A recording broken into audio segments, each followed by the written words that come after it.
बिस्मिल्लाहिर्रहमानिर्रहीम। पाक गैरिज़न higher secondary school के अज़ीज़ तलबा तालिबात, अस्सलामु अलैकुम।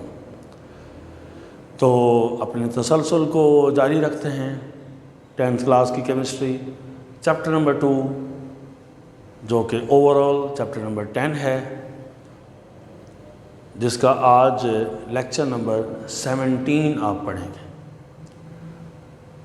जिस तरह हमने एसिड्स के यूजेस पढ़े थे, उनके रिएक्शंस के बाद, इसी तरह हम बेसिस के यूजेस पढ़ने लगे हैं, क्योंकि लास्ट लेक्चर में आपने रिएक्शंस जो हैं वो बेसिस के पढ़ लिए। तो यूजेस में वही पैटर्न के कुछ बेसिस लिए गए हैं और आपको उनके यूजेस बताए गए हैं। तो ये इस तरह का जो टॉपिक होता है बेटा, वो इंफॉर्मेशन होती है, तो वो हम टीचर ने बताना होता है बच्चों को, और वो इंफॉर्मेशन बच्चों ने याद करनी होती है। तो ये सारे जो हाइड्रो ऑक्साइड्स लिए गए हैं बेसिस, तो वैसे तो ऑक्साइड्स भी बेसिस होते हैं, लेकिन ये मेटल के हाइड्रो ऑक्साइड्स लिए गए हैं, जिनके यूजेस आपको बताए गए हैं। सबसे पहले sodium hydroxide. Sodium hydroxide is used in manufacturing of soap. एक ही लाइन लिखी है, साबुन बनाने में इस्तेमाल होता है। यानी आपकी बुक में उन्होंने आपके आसानी के लिए एक दो यूजेस बस लिख दिए। तो sodium hydroxide is used in manufacturing of soap. साबुन की तैयारी में इस्तेमाल होता है। मैन्युफैक्चरिंग मीन्स तैयारी। Calcium hydroxide is used for manufacturing bleaching powder.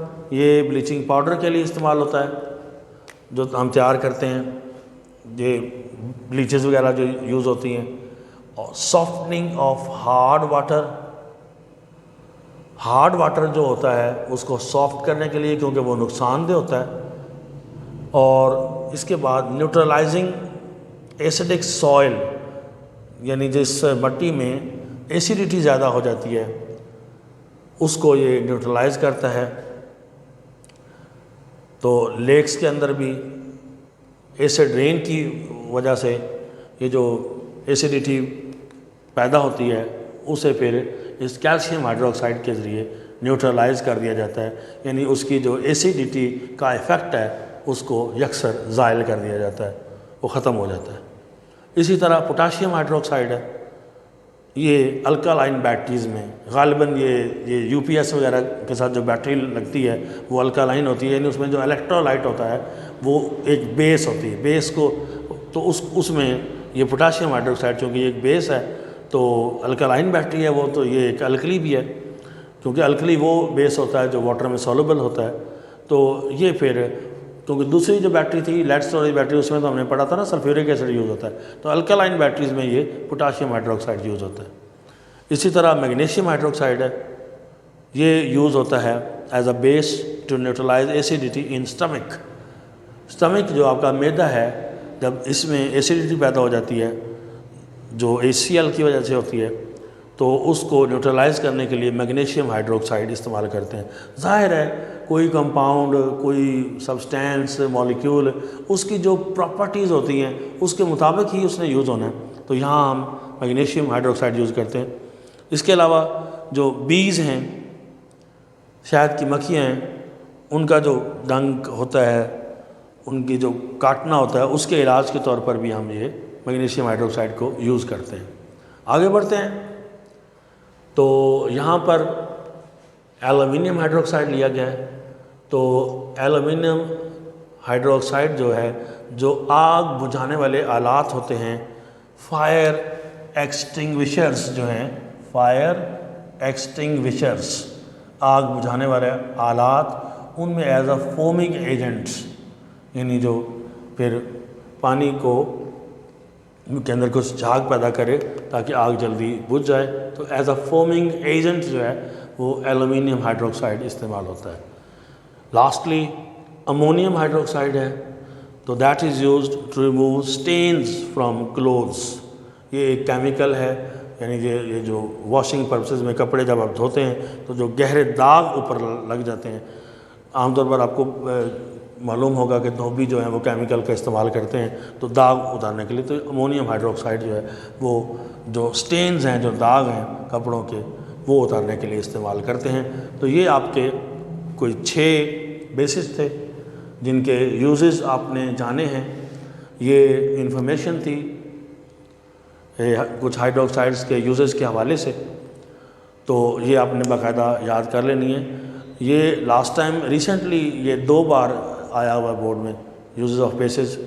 तो ये कोई भी जितने भी आपको आर्टिकल पढ़ाए जा रहे हैं, क्योंकि ये इस चैप्टर में से एक लॉन्ग आना ही होता है, तो ये बतौर लॉन्ग क्वेश्चन, और शॉर्ट भी इसमें से किसी एक के या 2 के वो आपसे पूछ सकते हैं। तो अब तक जो हमने पोर्शन अपना चैप्टर 2 का कर लिया है, उसमें एक तो हमने तीनों कॉन्सेप्ट्स पढ़े हैं, Arrhenius concept, Lowry Bronsted concept और जो है लिविस कॉन्सेप्ट।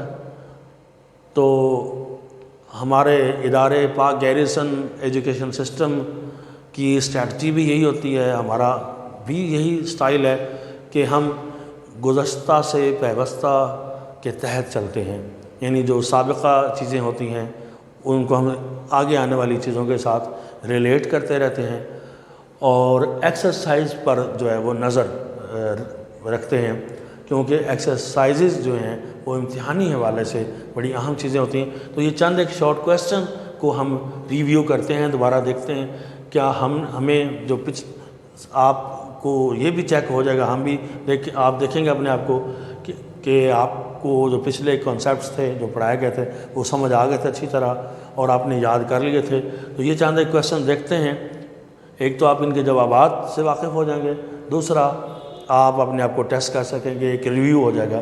तो ये देखिए, पहला क्वेश्चन है ये आपके ना, ये एक्सरसाइज के क्वेश्चन, शॉर्ट क्वेश्चन है, और आपकी जो बुक है टेक्स्ट बुक, उसके पेज नंबर 48 पर एक्सरसाइज में शॉर्ट क्वेश्चन लिखे हुए हैं। तो आप बेहतर है फौरी तौर पर अभी किताब खोल लें, ठीक है। आप को कह रहे हैं किताब खोल लें, तो आप यूट्यूब पर अपना लेक्चर रोक कर भी ना किताब पकड़ लें, बल्कि हर लेक्चर जो है किसी भी सब्जेक्ट का, हर लेक्चर जो भी आपने लेना है किताब साथ रखनी है, ठीक है। पहले आपको मैं गाइड कर चुका हूँ, तो एक बार फिर कह रहे हैं, तो किताब खोल लें पेज नंबर 48 पर।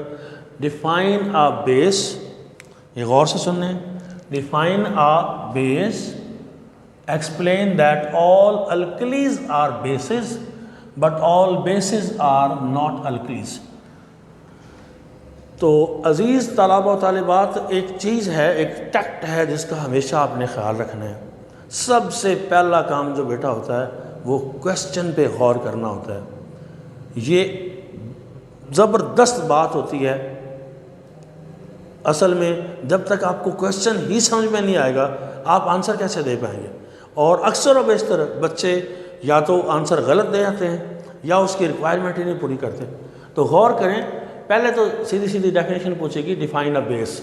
तो यहाँ बच्चे पूछते हैं कि सर जी ये बेस को डिफ़ाइन करना है, तो हमारे इस चैप्टर में तो 3 अलग अलग डेफिनेशन है, तो क्या करें। तो जो हमारी समझ में बात आई है तो वो हम कहते हैं कि तीनों जो डेफिनेशन है ना उन्हें मिला दिया जाए, ठीक है। तो डिफाइन अ बेस जनरली पूछा हुआ है, बेस को डिफाइन करें, तो आप तीनों बातें किस तरह तीनों बातें मिलाएंगे। आप कहें base is a substance which dissociates in water to give OH ions, आगे कॉमा लिखें, एक्सेप्ट्स अ प्रोटॉन, आगे फिर कॉमा लिखें, और लिखें donates a pair of electrons. तीनों जो बातें हैं नज़रियात तीनों कॉन्सेप्ट्स में, dissociates to give OH ions, accepts a proton, donates a pair of electrons, तीनों बातें इकट्ठी कर दें तो ये बेस की डेफिनेशन हो जाएगी। उसके बाद इसका पार्ट है कि explain that all alkalies are bases, कि इस बात को एक्सप्लेन करें कि जितनी भी अल्कलीज होती हैं वो सारी बेसिस होती हैं। तो बेटा अल्कली की डेफिनेशन क्या है? Water soluble base is known as alkali. जो वाटर में डिसोसिएट हो जाता है, वाटर में जाके आयनाइज होता है, उसमें डिज़ोल्व हो जाता है, उसे हम अल्कली कहते हैं। तो वो बेस है, वाटर सॉल्युबल बेस, चूँकि अल्कली कहते ही उसको हैं, उस बेस को जो वाटर में सॉल्युबल हो, तो वो तो ज़ाहिर है बेस होनी। तो according to the definition of alkali which is all water soluble bases are called alkalis, so alkalis are bases। लेकिन all bases are not alkalis, सारे bases alkalis नहीं होते। हाँ तो ऑब्वियस है, जाहिर है कि सारे वाटर बेसिस चूँकि वाटर में डिज़ोल्व नहीं होते, सारे बेसिस वाटर सॉल्युबल नहीं होते, इसलिए सारे बेसिस अल्कली नहीं होते। As all the bases are not water soluble, therefore all the bases are not alkalies. दोबारा सुनिए इस बात को, क्योंकि अल्कली वो होती है, अल्कली एक बेस ही होती है, लेकिन उसको अल्कली क्यों कहते हैं? वो एक जो उसकी पहचान की वाटर सॉल्युबल जो बेस होती है उसे अल्कली कहते हैं, तो वो तो बेस ही होता है, लिहाजा अल्कली एक बेस है। लेकिन चूँकि सारे बेसिस जो हैं वो वाटर सॉल्युबल नहीं हैं, इसलिए सारे बेसिस को अल्कली नहीं कहेंगे क्योंकि अल्कली कहलाने के लिए वाटर में सॉल्युबल होना ज़रूरी है। आप दूसरे क्वेश्चन की तरफ जाते हैं। Define Bronsted Lowry base and explain with an example that water is Bronsted Lowry base. तो डिफाइन आपने करना है, डिफाइन के base is a substance according to Lowry Bronsted concept, base is a substance which can accept a proton. तो example आपने दे देनी है, उसी कॉन्सेप्ट से लेक्चर आपको दिया गया है उसमें कि when water reacts with HCl it accepts a proton. जैसे आपको पता है ये वाली HCl और H2O जब, तो ये फिर एक रिवर्सिबल रिएक्शन है। ये HCl जो अपना प्रोटॉन इसको प्रोवाइड करता है, H2O उसे एक्सेप्ट करता है। तो इस एग्जांपल की रूह से जो है वाटर ब्रॉन्स्टेड-लॉरी बेस है। पहले डिफाइन कर दिया और फिर आपने HCl और H2O की एग्जांपल दे दी। तो ये दूसरा सवाल था। तीसरा, how can you justify that Bronsted Lowry concept of acid and base is applicable to non aqueous solution. तो बेटा एक बात मैंने आपको बताई थी कि हमेशा डेफिनेशन अप्लाई करना सीखें, डेफिनेशन को अप्लाई करना सीखें। जब आपको डेफिनेशन की समझ आ जाए और आप उसे अप्लाई कर सकें तो इसे कहते हैं कॉन्सेप्ट। चीज़ों को समझना, अंडरस्टैंड करना और उन्हें अप्लाई करने की अहलियत पैदा कर लेना अपने अंदर, इसे कहते हैं कि कॉन्सेप्ट होगा। तो डेफिनेशन क्या कहती है इस लॉरी-ब्रॉन्स्टेड कॉन्सेप्ट की? डोनेशन ऑफ प्रोटॉन और एक्सेप्टेंस ऑफ प्रोटॉन। उसमें एसिड जो है वो प्रोटॉन डोनेट करता है और बेस जो है वो प्रोटॉन एक्सेप्ट करता है। तो उसमें आपने ये लिखना है कि lorry-Brønsted concept is based upon donation and acceptance of a proton. It does not require any aqueous medium. इसके लिए एक्वस मीडियम की तो ज़रूरत ही नहीं है, ये तो प्रोटॉन देने और लेने की बात है। तो लिहाजा ये एप्लीकेबल है इन नॉन एक्वस सोल्यूशन। ये आपने कहना है, उसकी बेस बता देनी है कि lorry-Brønsted concept is based upon donation and acceptance of a proton. It does not require any aqueous medium, therefore it is applicable in non-aqueous solution. ये 3 questions आपके हो गए। तो which kind of bond is found between Lewis acid and a base? तो Lewis acid base आपने पढ़ा, coordinate covalent bond। Lewis acid और Lewis base के दरमियान कौन सा बॉन्ड बनता है बेटा? coordinate covalent bond। चूँकि एक लोन पेयर डोनेट होता है तो कोऑर्डिनेट कोवेलेंट बॉन्ड जो है वो आपने उसका आंसर दे देना। Why H positive ion act as a Lewis acid? तो इसको भी हमने लिवेस एसिड में डिस्कस किया था कि H पॉजिटिव, आपने कहना है H positive ion has an empty shell, it has ability to accept a pair of electron. इसका शेल एम्प्टी है, पहली बात करनी। हाइड्रोजन एटम अपना इलेक्ट्रॉन लूज कर चुका है, तो इसका जो शेल है, the shell of hydrogen ion is empty, so it can accept a pair of electron. तो पहले डिफाइन कर दें कि according to Lewis concept a substance which can accept a pair of electron is called acid. तो चूंकि ये जो H ion है इसका शेल एम्प्टी है और ये इलेक्ट्रॉन पेयर एक्सेप्ट कर सकता है, तो ये एसिड के तौर पर। और कंप्रीहेंसिव आंसर लिखने के लिए आप जो वेरी शॉर्टली ये जो एग्जांपल है कि ये NH3 से उसका लोन पेयर लेता है और ये NH4 पॉजिटिव बना देता है, तो इसमें ये एज एन एसिड रिएक्ट कर रहा है। Name 2 acids use in manufacturing of fertiliser. तो ये एसिड्स के जो यूजेस का आपको पढ़ाया था वहाँ पर ये आपको बता भी दिया था क्वेश्चन, तो आपने अब देख भी लिया। ये आपकी एक्सरसाइज का क्वेश्चन नंबर 7 है। तो पहला एसिड सल्फ्यूरिक एसिड, दूसरा नाइट्रिक एसिड।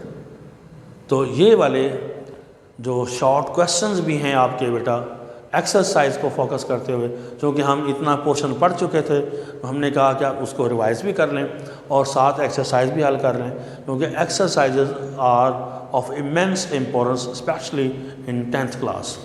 तो आज का ये हमारा लेक्चर ख़त्म होता है। ठीक है, आपको जो जो भी चीज़ें पढ़ाई जा रही हैं, जो काम असाइन किए जाएंगे, आपने अच्छे अंदाज में करने हैं। इंशाल्लाह उम्मीद रखेंगे कि आप बातों को मानेंगे और ज़िम्मेदारी का मुजाहरा करेंगे। अपना ख्याल रखिएगा। Thank you. अल्लाह हाफ़िज़।